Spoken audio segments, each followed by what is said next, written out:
Hola amigos del canal, bienvenidos a un nuevo video. Mi nombre es Esteban y como siempre te traigo las notas más interesantes, la repercusión mundial sobre diversos temas que están llevando el foco de la noticia. Seguimos en Perú, seguimos con la actualidad. Realmente en Argentina la prensa está poniendo el foco de la noticia en lo que es la situación política en Perú.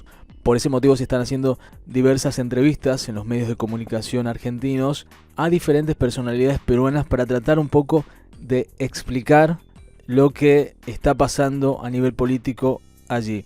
En una de las radios más escuchadas de Argentina se le hizo una entrevista a Ricardo Napuri.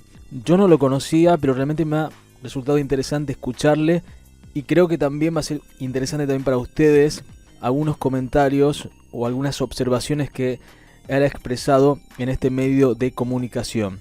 Pero si no conoces a Ricardo Napuri, te voy a decir rápidamente quién es.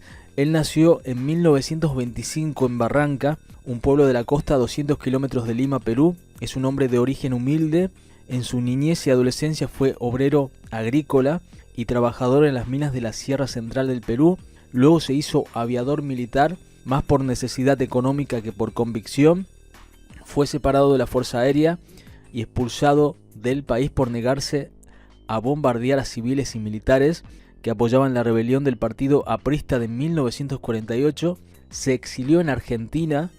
Ahí se inició en la política marxista a través de Silvio Frondizi, con quien fundó luego el grupo Mil Praxis. Ejerció como periodista y llegó a ser dirigente sindical del gremio de prensa. En enero de 1959 viajó a Cuba junto con la madre del Che Guevara. Allí se comprometió con el Che a volver a Perú para impulsar un proceso revolucionario en su país. Fue cofundador de la Confederación General de Trabajadores del Perú en 1968.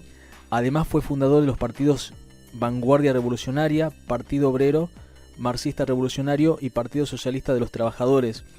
También fue miembro fundador del Frente Obrero Campesino Estudiantil y Popular, a través del cual fue elegido en 1978 diputado constituyente y redactor en oposición de la Constitución Nacional. En 1980 fue elegido senador de la República. Además fue 2 veces candidato a presidente de la República. Miren este dato importantísimo.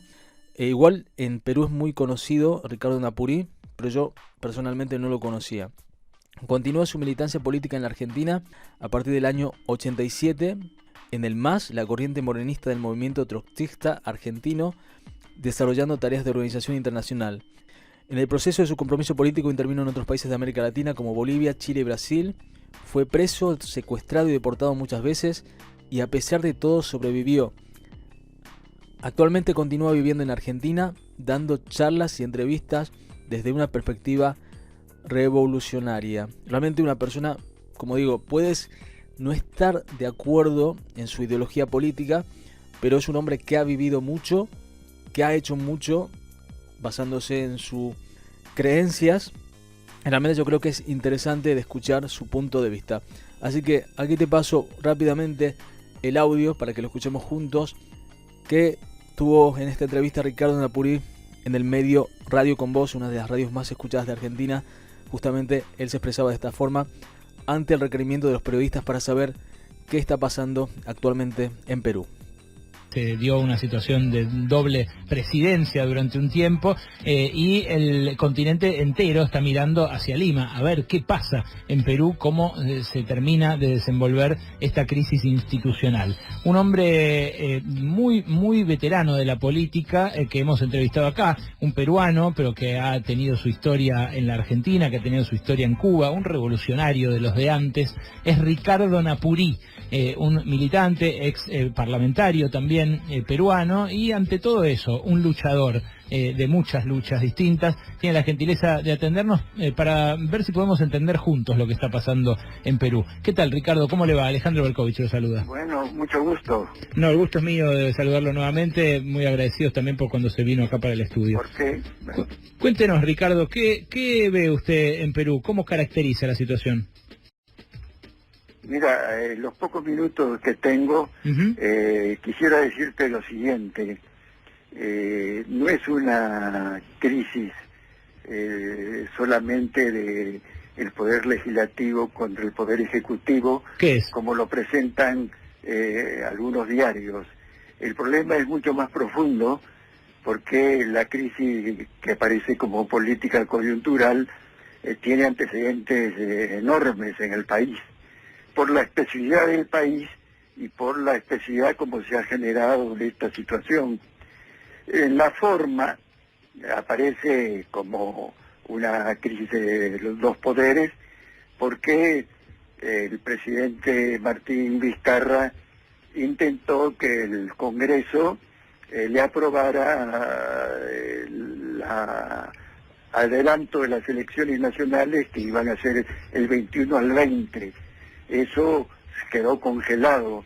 Y el segundo problema vino cuando el Congreso decidió nombrar 6 nuevos jueces constitucionales con la idea de que al tener mayoría, porque ahora tienen posiblemente la simpatía semi-mayoritaria de ese Congreso Constitucional, lo reforzaban con 6 veces más, porque ese Congreso tiene que dirimir todos los problemas, no solamente de la controversia ejecutivo-legislativo, sino los grandes problemas de la nación.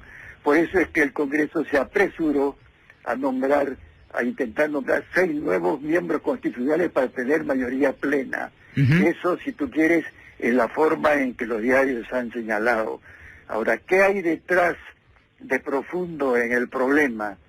Este Congreso es de mayoría, obviamente, fujimorista. ¿Qué quiere decir mayoría fujimorista? Quiere decir que son los herederos de Fujimori, el dictador que está preso no solamente por violador de derechos humanos, sino por gran ladrón. Y la hija Keiko Fujimori, que heredó ese partido, es un partido aluvional de tipo movimentista, que combina 2 cosas: es ultraliberal en lo económico y es, digamos, de un populismo degenerativo en la conformación del movimiento. Ella es la dictadora y la dueña de ese partido. Del Fujimorismo. Ahora, sí. ¿Y eso cómo explica? Porque, bueno, a Fujimori justamente lo había liberado Kuczynski cayó por haber liberado a Fujimori, después los tribunales le cayeron también a Alan García, que por eso se suicidó, y tuvo que renunciar Kuczynski, y por eso asumió Vizcarra. Parece ser todo parte de una decadencia, una debacle general de la dirigencia peruana. ¿Qué es lo que hay detrás? Me encaminaba a eso, ¿no? Era la segunda parte de mi exposición, iba a seguir a lo que yo estoy exponiendo.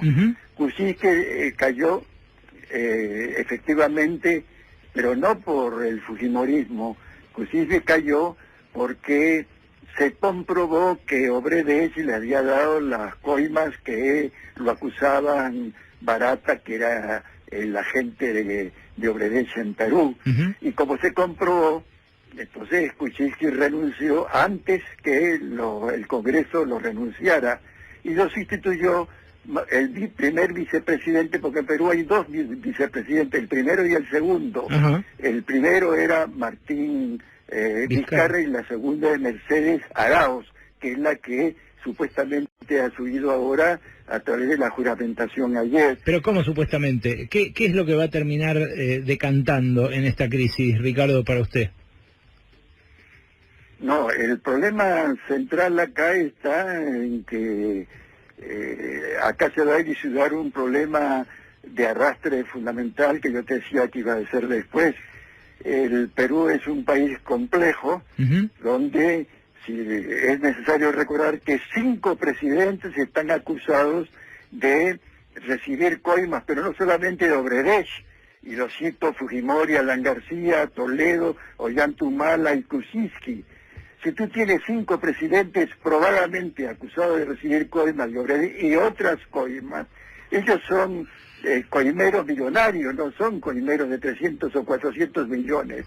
Y al Fujimori se le acusa de tener 3 o 4 mil millones de coimas. De tal manera que si tú tienes ese ejemplo fundamental, ya tienes la comprensión del dispositivo de una sociedad, un país y una vida política marchada por una corrupción de tipo dimensional, digamos. Entonces, ¿usted cree que la crisis peruana es subsidiaria del escándalo que estalló en el Lava Jato brasileño? Digamos, si no, nunca hubiera salido a la luz porque estaban todos metidos hasta los tuétanos. No se sabe eso exactamente. Sí, ese es el detonante. El detonante. Pero lo profundo en el país que nos interesa a nosotros, que está detrás de esto, que parece de la superficie, ¿de qué país se trata? Por eso cuando yo cité 5 presidentes, tú tienes que detenerte un problema, como 5 presidentes en continuidad total. Entonces un sistema de corrección de una profundidad inusitada, donde lo argentino o de otros países resulta un juego de niños. Entonces, en ese país, en esas condiciones, obviamente había una estructura de la sociedad y de poder montada en forma mafiosa. Entonces, esa sociedad mafiosa en el país es singular. Eso es lo que está en el fondo del problema en este... Escuchando ustedes es a Ricardo Napurí, un exdiputado parlamentario y dirigente de izquierda peruano, que nos está ayudando a entender la crisis que está atravesando Perú. La última se la dejo a mi compañera Noelia Oraglijera. ¿Cómo está, Ricardo? Buenas tardes. Mucho gusto, ¿cómo te va? ¿Cómo se imagina que va a terminar esta situación que en este momento parece de cierta parálisis institucional? ¿Cuál imagina que va a ser el final de esta historia? He leído que la OEA ha dicho que el Tribunal Constitucional decida sobre la legalidad o no del intento de Martín Vizcarra, del presidente Martín Vizcarra, de cerrar el Congreso. Pero el Tribunal Constitucional es semifujimorista en este momento, y la maniobra que hizo o está haciendo en este momento la mayoría parlamentaria fujimorista es nombrar 6 miembros más para garantizarse que ese tribunal falle a favor. Pero este no es un problema de legalidad. Tan no es un problema de legalidad que ustedes han leído en los diarios que las Fuerzas Armadas se pronunciaron ya a favor de Martín Vizcarra. Los 25 gobernadores lo mismo. Y el 80% de la población lo apoya. De tal manera que estos hechos son fundamentales. Si tenemos en cuenta esa realidad, todo indicaría que la situación va a devenir a favor de Martín Vizcarra. ¿Qué quiere Martín Vizcarra? Él quiere irse, no quiere quedarse, como lo hizo Fujimori cuando dio el autogolpe en 1992. Por eso propuso al Congreso de adelantar las elecciones generales un año para que el cierre del 2021 sea en el 2000.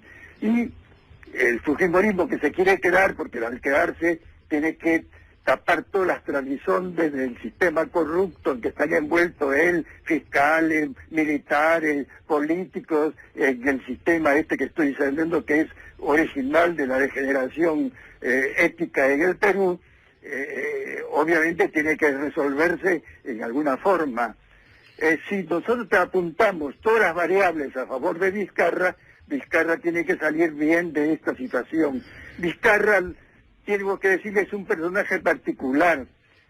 Yo fui constituyente con el padre de Eddie y conozco muy bien su tradición. Ricardo, se nos acabó el tiempo, pero lo vamos a volver a contactar para seguir profundizando en este tema. Queríamos tener esto que nos dice ya sobre la matriz corrupta, su vinculación con el tema del extractivismo, la minería y esas 30 familias, nos sirve para entender un poquito de qué va la crisis institucional peruana. Bueno, lamento el tiempo y que no pueda explayarme un poquito más como yo he querido. Yo lo dejaría las 3 horas, pero tenemos que ir al noticiero, Ricardo. No, yo acepto las circunstancias. Créame Estoy que... disciplinado en eso. Excelente. No tanto en otras cosas, pero en esto sí. Me imagino. Ustedes pronto van a ver un documental sobre la vida de Ricardo Napurí, este tipo ejemplar que estamos escuchando. Gracias, Ricardo, por este ratito. Gracias por la apología que no merezco. Un abrazo y saludos a todos. Bueno, espero que esta entrevista te haya resultado interesante como lo resultó para mí. Así que, como vemos, el tema sigue generando inquietud. Este tema sigue generando portadas, sigue generando entrevistas, porque en este momento muchas personas tienen los ojos puestos en Perú por ese proceso político. Está todo tranquilo de momento, eso nos alegramos, pero vamos a ver qué pasa en el futuro con ese nuevo pedido de elecciones y cómo se va desarrollando las cosas en los próximos meses. Así que muchas gracias por estar ahí del otro lado, como siempre. Les agradezco por supuesto por vuestros comentarios. Siempre son bienvenidos a este canal. Un abrazo fuerte, que estén pasando una muy buena semana. Chau, chau.